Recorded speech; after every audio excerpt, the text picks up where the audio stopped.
So, a few thousand years ago, there was this guy named Aristotle, and he defined happiness as eudaimonia, or living a virtuous life. Today, we define happiness as the feeling of pleasure or contentment. And what's more pleasurable than millions of dollars in your bank account?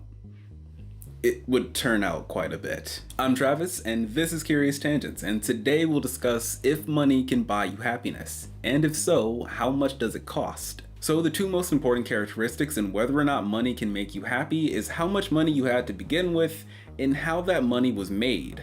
If Jeff Bezos were to make $1 million before the end of this video, it would only be a slight increase in the rate of which he makes money. So it's probably not gonna mean that much to him. To a person living in abject poverty, making a livable wage is a thing to celebrate. But the average person is neither of them. Princeton University found that the benefits of making more money level off at about $75,000 per year, assuming you're a single person. Adjusted for inflation, that's about $82,000, but it varies widely depending on where in the United States you are. In some place like Hawaii, that could be over $120,000, but in a place like Missouri, it's about $68,000. So is the answer that yes, money can buy happiness and it costs $82,000 a year? Not exactly. So the way that you make the money, and subsequently the way that you spend the money, matters significantly. The way that the money was made is going to matter even more than how much money was made. If you commute to working 60-hour work weeks at a job that you can't stand, you will obviously be less happy than the person who does work that they find meaningful. But that's obvious. If you say win the lottery, you will be happier for a few months, and then you'll return to baseline.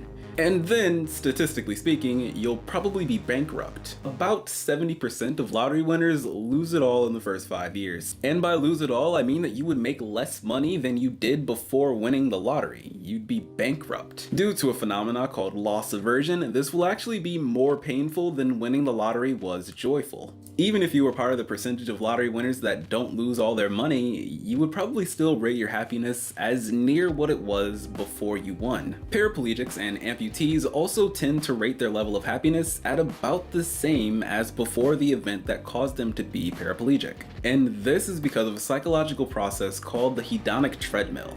Technically it's called hedonic adaptation, but that's not nearly as memorable. The way that you spend the money also has an impact on how happy the money makes you. Spending it on material goods makes you happy very short term.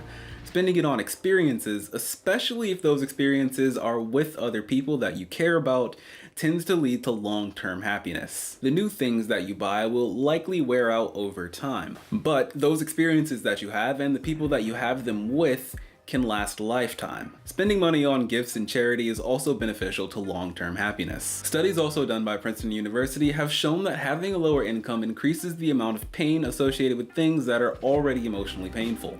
Things like illness, divorce, and loneliness. So maybe what money does more effectively than buy you happiness is buy you a way out of misery. In most countries, money can buy you the majority of Maslow's hierarchy of needs. What might be the most impactful way that money can make you happier, though, is at the point of financial freedom, when a person no longer has to go to work, but can choose to do with their time what they find most meaningful. Whether that be what they do for work, what they do for their community, or spending time with the people who matter most to them. And maybe that lines up with Aristotle's eudaimonia all those centuries ago. And thank you for watching. Hi, I'm Travis, and if you liked this video, you'll probably like the videos appearing on your screen right now. And so that you never miss another video, you can hit my face there to subscribe, and also hit the bell. And thank you for watching.